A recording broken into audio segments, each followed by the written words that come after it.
Tente visualizar.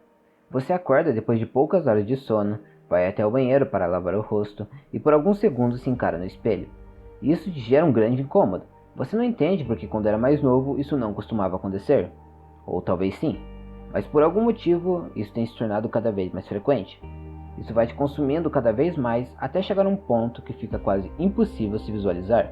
A sua autoestima se torna quase que inexistente e quando você menos percebe, está preso nisso. E bem, é sobre isso que eu gostaria de falar hoje. Afinal, qual a importância da autoaceitação?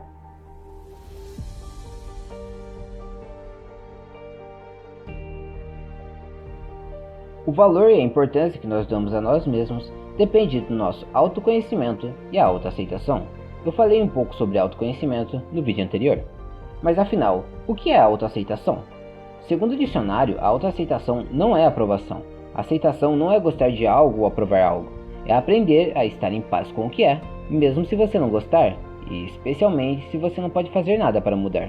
Entender que você possui algum tipo de limitação é um exemplo de autoaceitação, o que não quer dizer que não irá transpor tal barreira, porém faz parte da consciência e da aceitação dos limites pré-existentes. Ok, agora temos uma noção do que se trata. Vamos à pergunta anterior. Qual a importância dela? A autoaceitação faz com que possamos nos sentir bem com nós mesmos, independente de como sejamos. Se aceitar e respeitar seus sentimentos e escolhas é muito importante para que possamos ter uma vida saudável, e isso ajuda à valorização e autoestima. Qual a diferença de autoestima e autoaceitação? De forma resumida, a autoestima é basicamente o quanto você gosta e aprecia a si mesmo. Já a autoaceitação é semelhante, mas tem mais a ver com a maneira que a pessoa se sente consigo mesmo.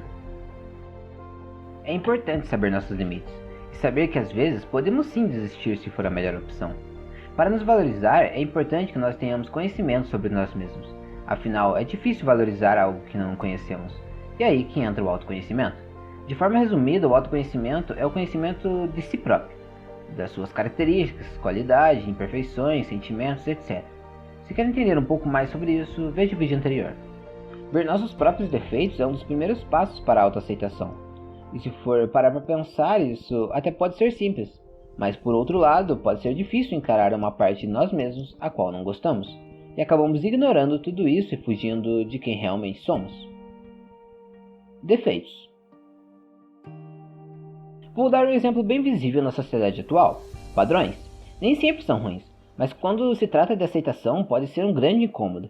Vivemos em uma era digital e é muito comum entrarmos em redes sociais e se depararmos com diversos tipos de padrões. Mas eu acredito que um dos que mais dificultam a aceitação são os padrões de beleza.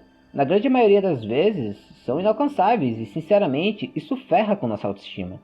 Olhar tudo isso e pensar que nunca vamos chegar àquele ponto realmente faz nos sentir feios.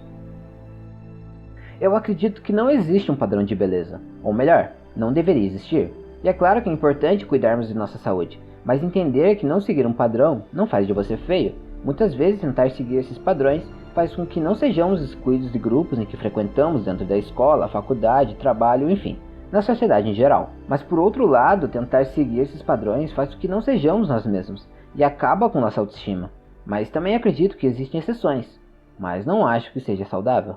É muito comum vermos em redes sociais pessoas dizendo que se aceitam, se amam, etc. Mas muitas vezes isso também pode ser um padrão e se torna uma falsa aceitação.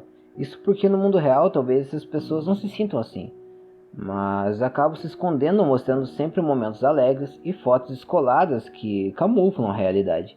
Entenda que não estou dizendo que é errado postar momentos felizes, até mesmo porque ninguém realmente gosta de postar coisas tristes e deprimentes.